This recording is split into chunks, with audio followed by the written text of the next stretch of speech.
आप देख रहे हैं आज तक। इस वक्त की बड़ी खबर आपको देते हैं। जिंदगी को पटरी पर लाने की कोशिश कवायद लगातार जारी है। इन सब के बीच रेल मंत्रालय की ओर से एक और बड़ा फैसला किया गया है। एक तरफ जहां देश के 15 शहरों में ट्रेनें चलाए जाने की शुरुआत कल से हो चुकी है, तो इन सब के बीच आईआरसीटीसी की वेबसाइट के जरिए जो बड़ी जानकारी निकलकर सामने आई है, 22 मई से मेल एक्सप्रेस ट्रेनें चलाए जाने की बात कही गई है। 22 मई से मेल एक्सप्रेस ट्रेन चलाने की तैयारी की जा रही है और इसके लिए स्पेशल ट्रेन में वेटिंग टिकट मिलेगा, तत्काल टिकट इसके लिए आपको नहीं मिलेगा।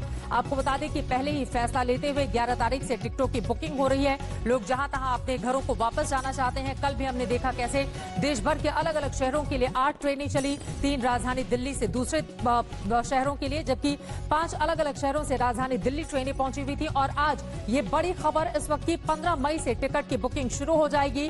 देश भर में मेल एक्सप्रेस ट्रेनें चलेंगी। 15 मई से टिकट की बुकिंग, 22 तारीख से अपने अपने गंतव्य पर जा सकेंगे। 22 मई से मेल एक्सप्रेस ट्रेन चलाने की ये तैयारी है, लेकिन वेटिंग टिकट मिलेगा, तत्काल टिकट नहीं मिलेगा। इस बारे में जानकारी दी गई है। संजय शर्मा हमारे संवाददाता जुड़ चुके हैं ज्यादा जानकारी के साथ। संजय, आईआरसीटीसी की वेबसाइट से ही इन टिकटों की बुकिंग हो सकेगी और तत्काल टिकट नहीं मिलेगा। अगर कोई लेना चाहे, सिर्फ वेटिंग टिकट का ही प्रोसीजर प्रक्रिया रखी गई है इसके लिए। जी हाँ, बिल्कुल। तत्काल टिकट को लेकर तो ये रहता है कि एंड टाइम पर उन्हें तैयारी करनी पड़ती है, लेकिन आईआरसीटीसी और रेल मंत्रालय ये चाहता है कि किसी भी तरह का कोई कियोस्क ना हो, काउंटर से कोई बुकिंग ना हो, और लिहाजा इसलिए तत्काल को अभी मुलतवी रखा गया है। लेकिन ऑनलाइन टिकट बुकिंग के साथ ही मेल और एक्सप्रेस ट्रेनें भी चलाई जा रही हैं, यानी धीरे धीरे जनजीवन पटरी पर तेजी से आगे बढ़ रहा है और उम्मीद करते हैं कि जल्दी ही जिंदगी उड़ान भी भरने लगेगी। अभी 15 शहरों के लिए ट्रेनों को चलाए जाने की बात कही गई थी। उसके बाद 22 तारीख से इन ट्रेनों के चलाए जाने की, इनकी तादाद कितनी होगी, कुछ जानकारी इसको लेकर मिली है क्या संजय? नहीं, अभी सर्कुलर सिर्फ इसको लेकर आया है कि 22 तारीख से कुछ और ट्रेनें बढ़ाई जाएंगी, यानी ट्रेनों का दायरा बढ़ेगा। जो पटरियां बहुत दिनों से, लगभग 51 दिनों से सुनी पड़ी थी, जिस पर यदा कदा कोई मालगाड़ी आती थी या फिर कोई ऐसी गाड़ी जिसमें राहत का सामान लदा होता था, लेकिन अब यात्रियों को लेकर ट्रेनें बढ़ रही हैं और उम्मीद की जा रही है, सूत्र ये भी बता रहे हैं कि जल्दी ही काफी गाड़ियों की तादाद अच्छी खासी हो जाएगी, ताकि देश में लॉकडाउन को लेकर जो जाम की स्थिति बनी हुई थी, लगातार चीजें ठिठकी हुई थी, वो सारी चीजें धीरे धीरे आगे बढ़ेंगी। संजय, ये बड़ा फैसला क्या इसलिए भी लिया गया है क्योंकि जैसे ही 15 शहरों को जोड़ने की बात रेल के जरिए सामने आई, उसके बाद धड़ाधड़ टिकटों की बिक्री शुरू हो गई और काफी ज्यादा मुश्किलें हो गई, क्योंकि एक ट्रेन के जरिए 1100-1200 के आसपास ही यात्रियों को एक गंतव्य से दूसरी जगह पर पहुंचाया जा सकता है। क्या इसके मद्देनजर ये बड़ा फैसला लिया गया है? इसके मद्देनजर भी बड़ा फैसला है, और दूसरा, ऐसे मौकों पर सरकारें मैसेज देना चाहती हैं, जनता को संदेश देना चाहती हैं। सिर्फ जनता को ही नहीं, अभी तो पूरी दुनिया को मैसेज देना है कि हाँ, हम कोरोना से लड़ रहे हैं, लेकिन हम परास्त नहीं हैं, हम कोरोना को परास्त करने वाले हैं। लिहाजा जनजीवन जितनी जल्दी, लेकिन इसमें ये भी उम्मीद की गई है कि जो यात्री जाएंगे वो सख्ती से और पूरी निष्ठा के साथ नियमों का पालन करेंगे, ताकि वो खुद भी सुरक्षित रहें, दूसरों को भी सुरक्षित रखें। यानी उनकी यात्रा में उनके द्वारा बरता गया एहतियात भविष्य में ट्रेन और बाकी जनजीवन की सुविधाएं बढ़ाने को लेकर उम्मीद जगाएगा। और सरकारी अधिकारियों का यह भी कहना है कि इन ट्रेन यात्राओं में लोग अगर संयम का परिचय देते हैं और अच्छे ढंग से यात्रा करते हैं, तो कोई ताज्जुब नहीं कि जल्दी ही स्थिति सामान्य होने की ओर आगे बढ़ जाएगी। आज और कल जो ट्रेनें चली हैं वो सिर्फ एसी बोगियां थी, उसी में ही यात्रियों को जाना पड़ा एक से दूसरी जगह, और सबके लिए उस टिकट को खरीद पाना भी मुमकिन नहीं हो रहा था संजय, क्योंकि अलग अलग हिस्सों से इस तरह की तस्वीरें भी सामने आई जहां पर लोग अपनी बेबसी का इजहार करते हुए देखे गए। अब जो 22 तारीख से ट्रेनें चलेंगी, उसके लिए क्या स्लीपर बोगियों को भी इसमें शामिल किया गया है या वो नहीं है? इससे लेकर अभी सर्कुलर आएगा। जैसे ये ट्रेनें चली थी, उसको लेकर आखिरी मोमेंट में सर्कुलर आए थे, लेकिन अब इसमें उम्मीद जता रहे हैं कि 22 तारीख को जैसे ट्रेन चलेगी तो 20 तारीख तक सारी स्थिति साफ हो जाएगी कि ट्रेनों में सिर्फ एसी फर्स्ट, सेकंड, थर्ड के कोचेज होंगे या फिर जनरल कोचेज भी लगेंगे इसको लेकर। लेकिन मुझे ऐसा अभी तक जो अफसरों से बात हुई उसमें लेकर जनरल कोचेज को चलाने को लेकर अभी स्थिति साफ नहीं है। लेकिन हाँ, ये जरूर है कि एसी कोचेज इसमें बड़ी तादाद में लगाए जाएंगे, ताकि लोगों को यात्रा करने में कोई परेशानी ना हो, क्योंकि खाना नहीं मिल रहा, पेंट्री कार नहीं लग रही, तो ऐसे में उम्मीद की जा रही है कि सिर्फ एसी कोचेज होंगे और रिजर्वेशन कोचेज ऐसे लगाए जा सकते हैं, नॉन एसी भी। चीजें साफ होंगी। अगले 1-2 दिनों में जल्दी ही स्थिति साफ हो जाएगी। लेकिन कुल मिलाकर नियम कायदे कानून वही होंगे जो आज और कल ट्रेनें चल रही हैं 15 शहरों को जोड़ने वाली, उनके लिए लागू किया गया है। यानी कि रेलवे स्टेशन पहुंचने पर बाकायदा स्क्रीनिंग की जाएगी, चेक किया जाएगा, मास्क पहनना जरूरी होगा, यात्रियों से कहा जाएगा वो सामान लेकर कम चलें, और अगर कोई बीमार पाया जाता है, जिसको बुखार पाया जाता है, उसकी एंट्री इन ट्रेनों में नहीं दी जाएगी। यही तमाम नियम कायदे कानून होंगे इन ट्रेनों के लिए भी। संजय जी हाँ चित्रा, ये तो थंब रूल होगा सारे लोगों के लिए, और आगे आने वाले कुछ महीनों के लिए ये ट्रेन में यात्रा का स्थायी भाव होगा।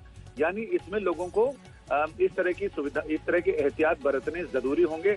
और मुझे लग रहा है कि अगले कुछ दिनों में लोगों के स्वभाव में ये सारी चीजें आ जाएंगी और किसी को किसी तरह की कोई परेशानी नहीं होगी। अभी जैसे मास्क लगाने में भी थोड़ी सी परेशानी होती है, लेकिन धीरे धीरे जब चीजें स्वभाव में आ जाती हैं उसके बाद फिर वो चीजें अटपटी नहीं लगती हैं और ना किसी को कोई तकलीफ होती है। तो लिहाजा ऐसे में हमारी जीवन शैली शायद लंबे समय के लिए बदलने जा रही है। एक या मुझे लग रहा है कि 2-3 पीढ़ियों की जीवन शैली एकदम से अचानक आगे के लिए बदल जाएगी। यानी भविष्य का जीवन बिल्कुल अलग लग रहा है और बदलना भी होगा, क्योंकि कोरोना एक ऐसी महामारी के तौर पर हमारे सामने है। अगर जीवन शैली में बदलाव नहीं किया गया तो उसकी भारी कीमत चुकानी पड़ सकती है। इसी वजह से ये तमाम एहतियात अपनाए जाने बहुत जरूरी है। लेकिन संजय शर्मा, एक और सवाल है, क्योंकि अभी जो ट्रेनें चल रही हैं उनके स्टॉपेज बेहद कम है और बहुत सारे नियम उनके लिए लागू किए गए हैं। अब जो 22 तारीख से ट्रेनें चलेंगी, क्या वो हर स्टॉपेज पे रुकती हुई जाएंगी, और कहां से, राजधानी दिल्ली से कहां के लिए या फिर बाहर से राजधानी दिल्ली के लिए, क्या ये ऐलान किया गया है कि किन किन स्टेशनों से इन ट्रेनों का संचालन किया जाएगा? इस बारे में कोई डिटेल जानकारी दी गई है? अभी तो सिर्फ मोटी मोटी जानकारी इसमें आई है कि और भी ट्रेनें, एक्सप्रेस और मेल ट्रेनें चलेंगी। लेकिन मुझे ऐसा लग रहा है कि छोटे हॉल्ट पर तो शायद नहीं रुकेगी ट्रेन, बड़े बड़े स्टेशनों पर ही इनका रुकना होगा। यानी बड़े शहर हैं, महानगर हैं, वहाँ तो ये ट्रेन रुकेगी। और जल्दी ही मुझे लग रहा है 1-2 दिन के अंदर बहुत सारी चीजें और साफ हो जाएंगी कि कौन कौन सी जगह उनका स्टॉपेज होगा, क्या समय सारणी में जो स्टॉपेज लिखे हैं वहाँ रुकेंगी, या सिर्फ अभी की ट्रेन तो बहुत कम स्टॉपेज पे रुक रही है। लेकिन आगे जिस तरह से दायरा बढ़ रहा है उसको देखते हुए मुझे लगता है कि छोटे छोटे यानी मझोले स्तर के शहरों तक भी इसका स्टॉपेज होगा।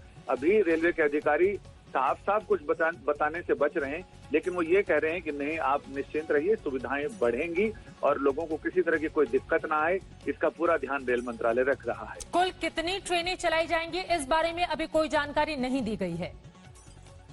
हाँ, इस बारे में अभी कोई जानकारी नहीं है। अभी सिर्फ इन्होंने ये कहा है कि हम ट्रेनों का दायरा बढ़ा रहे हैं और इसमें अभी जो ट्रेनें चली हैं 15 ट्रेन, उनके अलावा बाकी शहर जो भी रह गए हैं उनको हम इसमें शामिल कर रहे हैं, ताकि जहां जहां ये अभी की 15 ट्रेन नहीं जा पाई हैं वहां हम बाकी और ट्रेनें चलाएं और उनके साथ ही कंफर्म टिकट के साथ लोग यात्रा करें।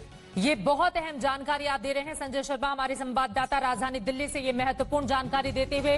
दर्शक हमारे एक बार फिर से जान लें कि दरअसल इस वक्त की बड़ी खबर ये है, 22 मई से मेल एक्सप्रेस ट्रेनें चलाने की तैयारी में है सरकार। उसको लेकर तैयारियां जोरों शोरों से इस वक्त की जा रही हैं और इसको लेकर रेल मंत्रालय की ओर से बाकायदा एक सर्कुलर भी जारी किया गया है। IRCTC की वेबसाइट से ही बुकिंग होगी। इसका सीधा सा मतलब यह है कि रेलवे स्टेशन पहुंचकर वहां के प्लेटफॉर्म से आप टिकट बुक नहीं करा सकते हैं। सिर्फ IRCTC ही एक ऐसी जगह होगी जहां से आप इसका टिकट बुक करा पाएंगे और उसके बाद अपने अपने गंतव्यों को जा सकेंगे। लेकिन अभी तक ये स्पष्ट नहीं है कि आखिर ये ट्रेनें कहां से कहां के लिए चलाई जाएंगी और ट्रेनों की कुल संख्या कितनी होगी। लेकिन जिंदगी को पटरी पर लाने की ये कोशिश, ये कवायद शुरू हो गई है कोरोना काल में, एक ऐसे वक्त में जब हिंदुस्तान के इतिहास में पहली बार हुआ था कोरोना के बढ़ते हुए संक्रमण के मद्देनजर ट्रेन को भी रोक दिया गया था। बकायदा रेल मंत्रालय के ट्विटर हैंडल से इस बारे में जानकारी दी गई थी कि देखिए खतरा कितना ज्यादा गंभीर है। कभी आज तक अपने रेल के इतिहास में हिंदुस्तान को ट्रेनें नहीं रोकनी पड़ी थी, लेकिन ट्रेनों का परिचालन बंद कर दिया गया था। धीरे धीरे श्रमिकों के लिए, यानी कि जो मजदूर हैं, उनको उनके गंतव्य तक पहुंचाने के लिए ट्रेनों की शुरुआत हुई। उसके बाद 15 अलग अलग शहरों के लिए ट्रेनें चलने लगी और अब ये बड़ी जानकारी संजय शर्मा, जो हमारे संवाददाता इस बारे में लेकर जुड़े हुए हैं, वो दे रहे हैं कि 22 मई से मेल एक्सप्रेस ट्रेन चलाने की तैयारी है। संजय, मैं एक बार फिर से चाहूंगी हमारे दर्शकों की जानकारी के लिए आप बताएं, अभी सिर्फ एसी बोगियां ही होंगी या फिर इसमें जो स्लीपर क्लास के यात्री हैं, जनरल बोगी के यात्री हैं, वो भी सफर कर पाएंगे या नहीं कर पाएंगे? इस बारे में संजय से हम जवाब जरूर लेंगे, क्योंकि इस वक्त की सबसे अहम यह खबर जो निकलकर सामने आ रही है, यकीनन जिंदगी को पटरी पर लाना बेहद जरूरी है।